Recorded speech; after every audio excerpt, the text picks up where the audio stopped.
Credit card debt can feel impossible to escape, but these 10 simple changes can help you start paying it off faster. 1. Stop using the credit card while you pay it off. 2. Pay more than the minimum every month.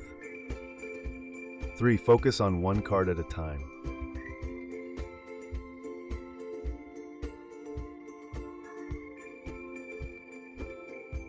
4. Use extra money only for debt payments.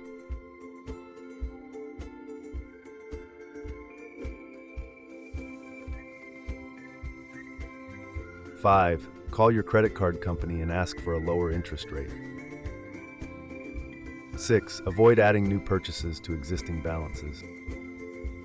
7. Track your balance weekly to stay motivated.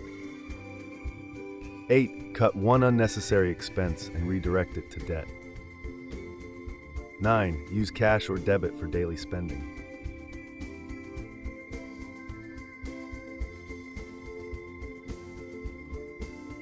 10. Celebrate progress, not perfection.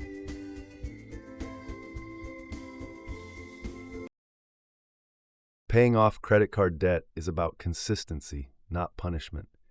Subscribe for more simple ways to improve your finances.